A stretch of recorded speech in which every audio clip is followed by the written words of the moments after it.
Welcome to another episode of The Brand Called You, a podcast and podcast show that brings you leadership lessons, knowledge, experience, and wisdom from thousands of successful individuals from around the world. I'm your host, Ashutosh Garg, and today I'm delighted to welcome a very, very accomplished professional from the US, Ann Latham. Ann, welcome to the show. Thank you, Ashutosh. It's great to be here. Thank you. Ann is the president of Uncommon Clarity Incorporated. She's also referred to as the Queen of Clarity. She's an author, and all of you know I'm very partial to authors. She's an author of a book titled The Power of Clarity, and we'll speak about it. And she's been recognized, awarded, and felicitated several times. So, Ann, before we start talking about Uncommon Clarity, tell me about your own journey in brief. Well, it's been, people always think it's this, perfect journey that takes you right to where you are. And mine has been very circuitous. Absolutely.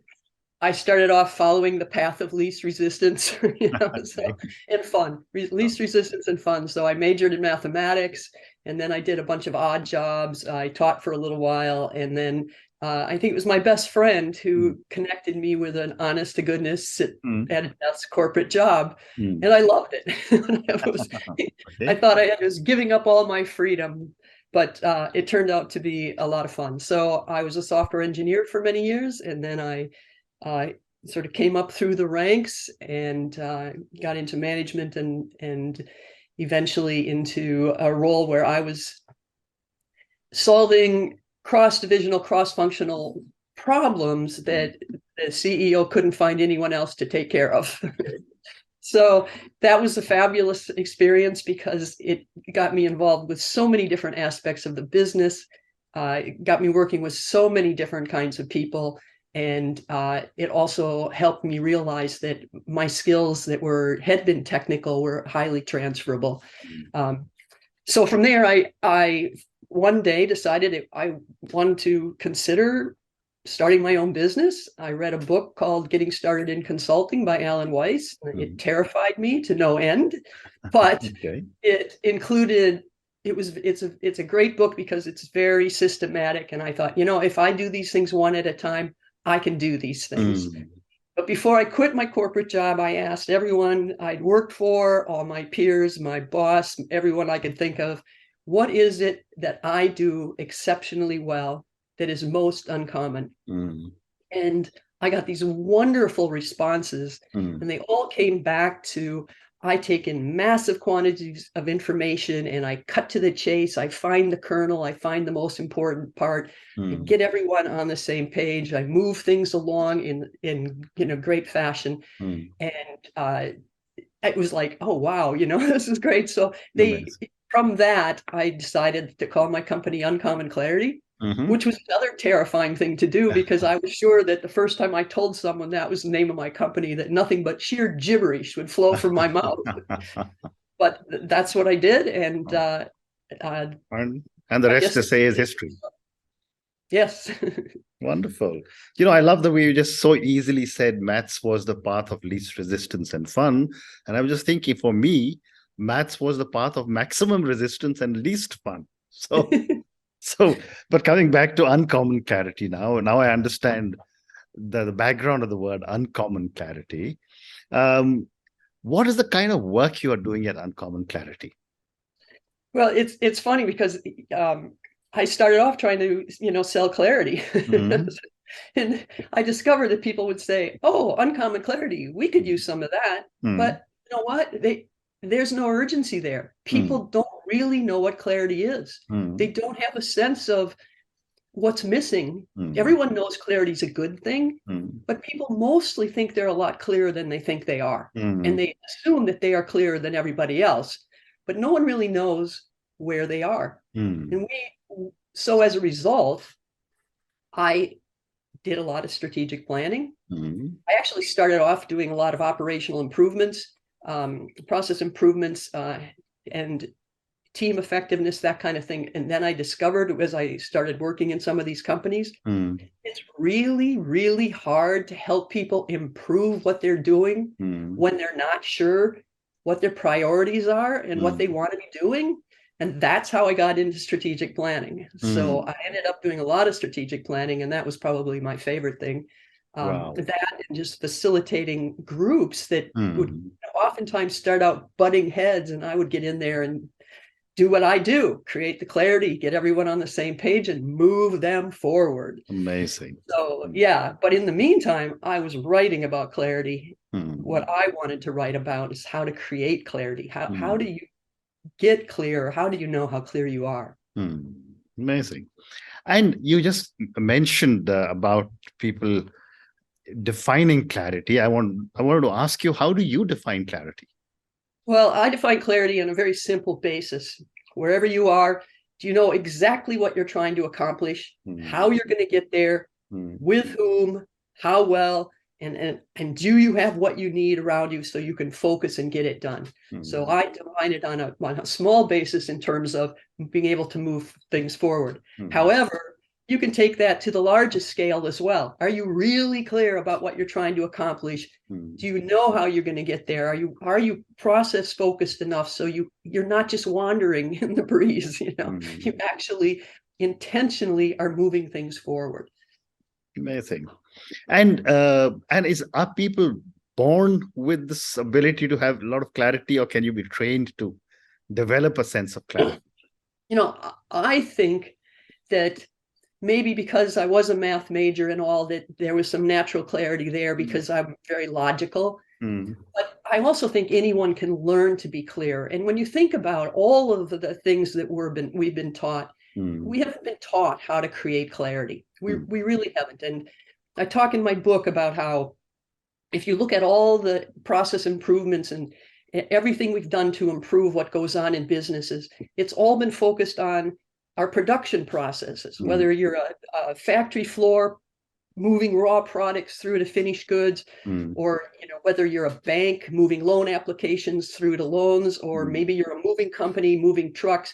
We focus on those production processes, all of which, by the way, are physical processes moving physical objects.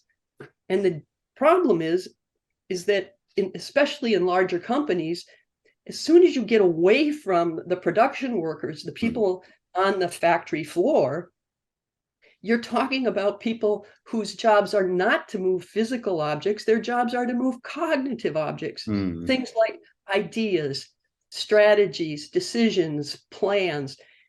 And, we have these wonderful, well-defined processes for moving physical objects. We don't have wonderful, shared, well-defined, proven processes for moving cognitive objects. So while our factory floors and all of that are streamlined to the hilt, we still don't know how to make decisions together. We get in a room and we just talk, and we hope at the end of the hour someone's made a decision. But the reality is that we can be much more intentional about looking at the pieces of decision making and being sure that everyone is focused on step one until step one is done, and then move to step two, and then you actually arrive at a decision at the end of the day. So yes, you can learn that. Everyone should learn that, but we're not being taught that. I agree. And you're also, when I was reading about you, you're also creating a whole new branch of management science, which is being titled The Power of Clarity. Yes. Help me understand what you're doing, and please do give me some examples.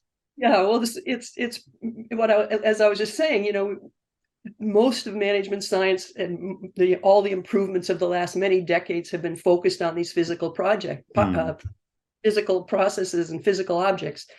So we really are at the point where it's time to shift that and look at these cognitive workers, these workers who interact all day, these workers who move ideas and plans and decisions all day. I call this area where we spend most corporate employees, and not most, but the ones who aren't in production are spending 80-90% of their time moving cognitive objects. So I call that the cognitive zone.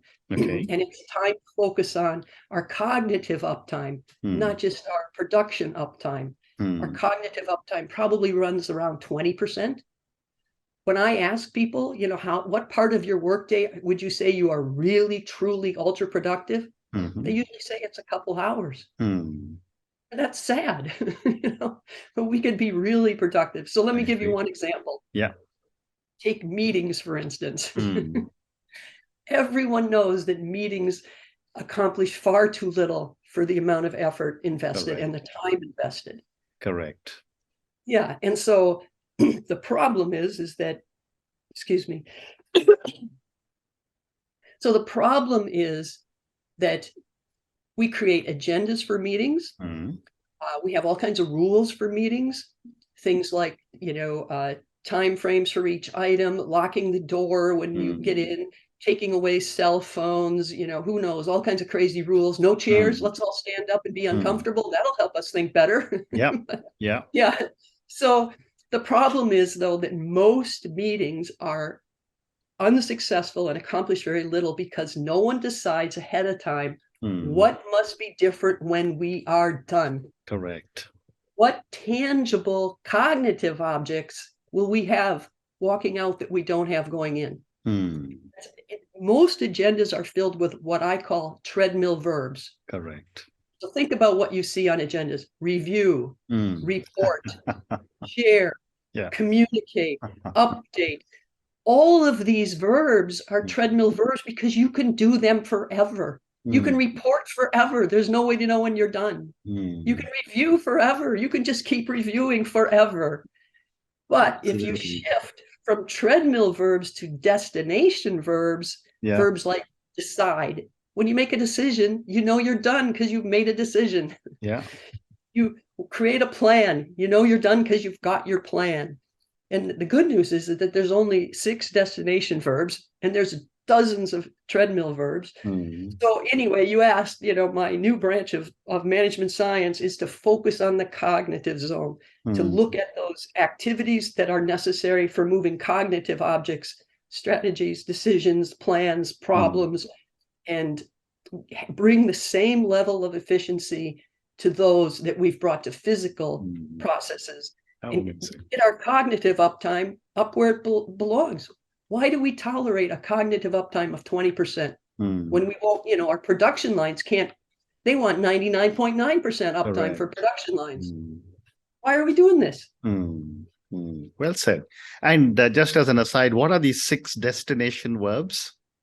Okay, so number 1 is decide. Very clear. Number 2 is to plan. Now you got to be a little careful because I do know people who can make plan a treadmill verb because they can plan forever. Yeah. The third one is resolve a problem. The fourth is a little different because it's a list. A list isn't, when you make a list, when you're done because you can't think of anything more to add to the list. Correct. But a list is important because it's a concrete idea, concrete object, and it's the input to the other 3. In order to make a decision, you need a list of decision criteria. You need a list of options. You need a list of risks. So you need lists to create decisions. So even if you're not making a full decision, you need to make those lists one at a time. Plan is the same way. Think of the lists you need for a plan. You need action items. You need resources. You need schedules. You need whatever, all the things you need to put together a plan. Lots of different potential lists. Well said. What a great response. Number 5 and number 6 are similar. One is confirm and the other is authorize. So confirm is this happens a lot in meetings where someone will walk into a meeting and say, well, I've done X and now I'm going to do Y. Am I on the right track? And they're looking for a yes or no answer. But what happens is they get an earful of advice and war stories and all kinds of ideas. And some of them are for step 10 and they're on step 1. So confirm, you want confirmation. It's a yes or no answer. If it's no, you take it offline. And authorization is the same way. Can we begin? Do we have permission to start? So those 6, decide, plan, resolve, list, confirm, and authorize will move you up forward. They will unleash next steps. Reporting, reviewing, updating, sharing, those don't release next steps. Those release talk. They release conversation. Correct. Well said. Great response. Thank you. You also ask a question, where are you in your clarity journey? Yes. What are the kind of responses you get and what should be a response? Well, most people, as I mentioned earlier, they think they're clearer than they really are. It's like there's this little nebulous point floating out here in space, and everyone thinks that we're just a little smidgen away. We're not quite there, but we're really close. And the reality is that we're not even sort of clear. And to help make that clear, I've pointed out that there are more shared vocabulary words to talk about the temperature of soup than to talk about levels of clarity. Okay. So soup, it's scalding, it's nice and hot, it's warm, it's lukewarm, it's cool, it's cold, it's frozen. We all know what those are and what order they come in. But when you talk about clarity, it's a little unclear. It's not very clear. It's confusing. Yes. I think it's really confusing. I mean, what order do those even come in? Oh, I don't know. So we can't even talk about clarity. So the reality, what I do in my book is explain that you have to put it on a scale.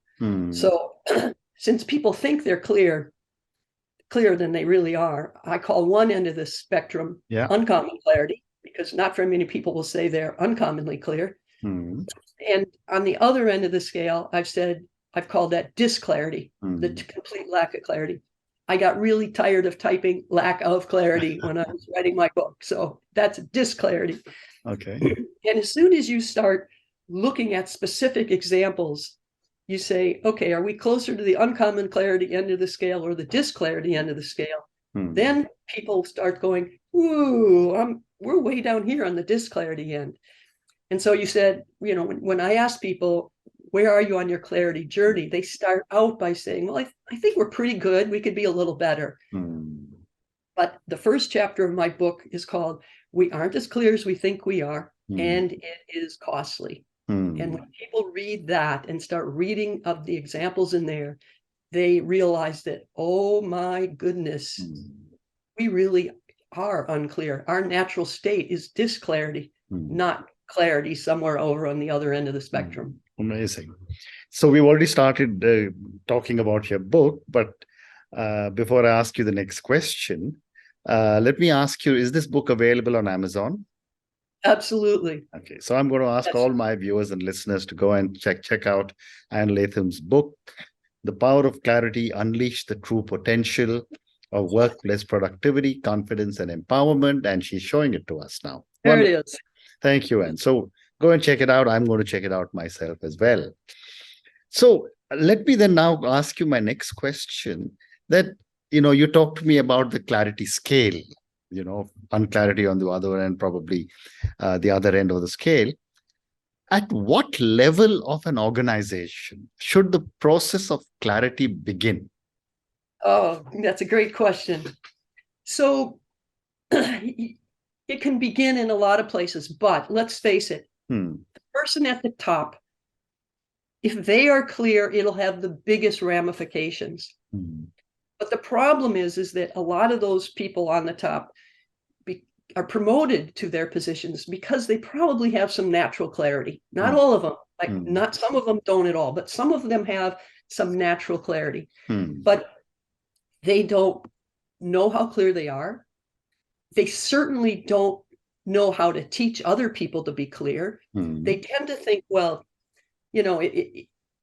if he just got it, we'd be better off. People don't get it. They just don't understand, and they don't realize how often that it's their lack of clarity that makes a difference. Right. So on one hand, the ability to understand what clarity is and the ability to help people be clear, the ability to run a clear meeting and to show how that's done, that starts at the very top. On the other hand, if you want to change the culture of your organization, you absolutely have to start at the top, because if the people at the top don't understand, if it's not a priority for them, nothing will change. At the same time, anybody can read my book and bring the techniques and ideas that I suggest there to their own teams and their own desk, by the way. Sitting alone at your desk, you can apply the concepts in this book and you can make great improvements. But let's face it, you got to have the top involved if you really want to have significant change across the board. Very interesting. And how does clarity impact workplace productivity, confidence, and empowerment? which is part of the main title of your book. Yeah, it's kind of a big subtitle, isn't it? Mm-hmm. Yeah, it absolutely does. So let me just give, for instance, one example. It's the example I start off with in the book.